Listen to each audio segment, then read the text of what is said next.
మన సోదరులు అడుగుతున్నట్టుగా ఈ మండపాలు, వినాయక మండపాలు, అది కూడా సాక్షి పేపరు పెద్ద దాన్ని ఒక ఏదో 10 రోజుల కింద ఎప్పుడో హోమ్ మినిస్టర్ గారు ఇలాంటి జీవో ఉందని మామూలుగా దాని గురించి చూపించి చెప్పిన తర్వాత దానికి డబ్బులు వసూలు చేస్తున్నారని చెప్పి సాక్షి వాళ్ళు దాన్ని మొదలు పెడతాం. అసలు ఇది 2022లో ఈ జీవో వచ్చినప్పుడు ఆ రోజున బీజేపీ, తెలుగుదేశం, జనసేన మేమందరం కూడా టీవీ డిబేట్లో పాల్గొని వాటిని అలా చేయడానికి మేము గొడవ చేసిన వాళ్ళం. మేము ఆ రోజున 3 పార్టీలు కలవకపోయినా 3 పార్టీలు వాళ్ళం గొడవ చేసాం, అట్లా చేయడానికి వీల్లేదు అని చెప్పాం.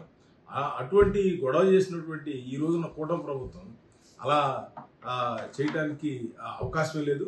ఇది చంద్రబాబు నాయుడు గారి దృష్టికి రాగానే వెంటనే ఈ మండపాలన్నిటికీ కూడా ఏదైతే current, panchayat permission, R&B permission, అదేవిధంగా పోలీస్ పర్మిషన్, ఇవన్నీ కూడా 5 పర్మిషన్లు మనకు కావాల్సి ఉన్నాయి.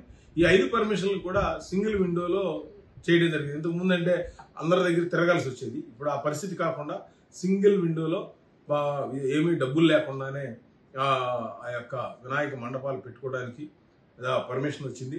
అందుకని చాలా మంది పొద్దు నుంచి కూడా ఫోన్ చేసి అడుగుతూ ఉన్నారు. కాబట్టి మన ప్రింట్ మీడియా ద్వారా కానీ అదేవిధంగా ఈ ఎలక్ట్రానిక్ మీడియా ద్వారా ప్రజలందరికీ ఏదైతే కూటమి ప్రభుత్వం చంద్రబాబు నాయుడు నిర్ణయం తీసుకున్నారో అది చెప్పడం జరుగుతూ ఉంది.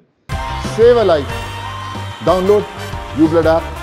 uBlood for the new blood.